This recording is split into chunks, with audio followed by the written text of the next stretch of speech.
आप इस चैनल को जरूर सब्सक्राइब करें, क्योंकि इस चैनल पे ऐसे ही वीडियो आते रहेंगे। गांव में प्राइवेट स्कूल है तो उसमें भी आरटीई के तहत अपने बच्चे को आप पढ़ा सकते हैं फॉर्म भर के। इसके बाद में मैं आपको कहना चाहूँगा सरकारी स्कूल में भी फ्री है, 12वीं तक पढ़ाई फ्री कर रखी है। तो बच्ची सुबह स्कूल जाएगी, शाम को आपके काम में हाथ बढ़ाएगी। मैं माताओं से निवेदन करूँगा कि शिक्षा कहीं नहीं जाती है।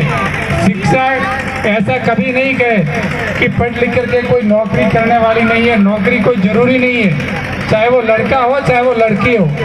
मैंने भी पढ़ाई करी है, मैं ग्रेजुएट हूँ, लेकिन मैंने नौकरी नहीं करी। तो कोई ज़रूरी थोड़ी है पढ़ लिख करके सारे के सारे सरकारी नौकर बनेंगे। सरकारी नौकर बनना कोई ज़रूरी नहीं है। शिक्षा जीवन में बहुत काम आती है, शिक्षा का महत्व है, उसको हमको पहचानना पड़ेगा।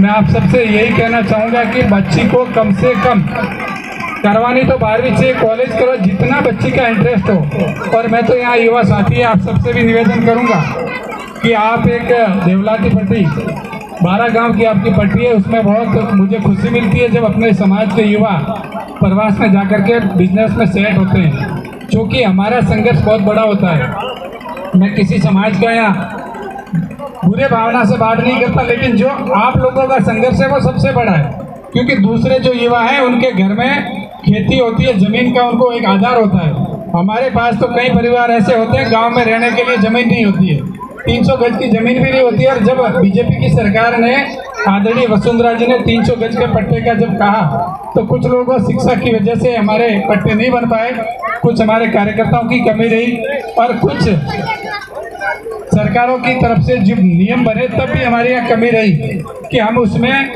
जिस गांव में सिवाय शक की जमीन नहीं है, गोचर भूमि में हमको पट्टा नहीं मिल सकता था, तो सिवाय शक की जमीन को गोचर को कन्वर्ट करके ये भी नियम हमको इस सरकार में प्रयास करेंगे कि हमारे समाज के साथ एक न्याय का काम हो।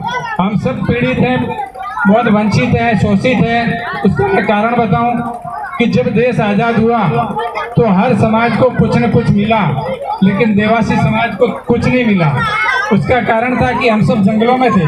जब देश आज़ाद हुआ, गुलाम हुआ, हमें कुछ पता ही नहीं चला कौन राज कर रहा है। मुगल राज कर रहे हैं, अंग्रेज राज कर रहे हैं, कौन राज कर रहा है, हमारे कोई लेना देना नहीं था, क्योंकि हम पशुपालक समाज से बिलोंग करते हैं। हमारे पशु थे तो हम तो जंगल में ही रहते थे। और जब देश आज़ाद हुआ तो हमें लोकतंत्र की महत्व का पता नहीं था, हमारा कोई लीडर नहीं था, हमारी कोई पढ़ाई नहीं थी। तो उस चक्कर में हमने खेती की नहीं, और जो खेती कर रहे थे उनके नाम पे खेती हो गई।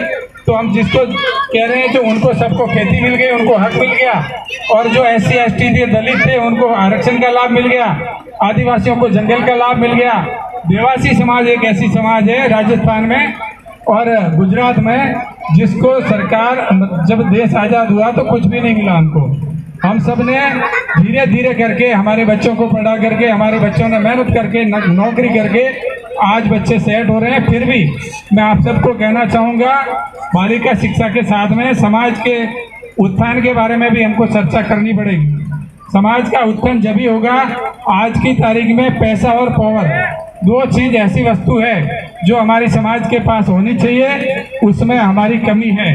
पैसे में भी हम लोग अभी खुश हो रहे हैं कि हमारे बच्चे सेट हो रहे हैं, देशावर में कर रहे हैं, लेकिन अभी भी दूसरी समाज को देख करके हम खुद पीछे हैं।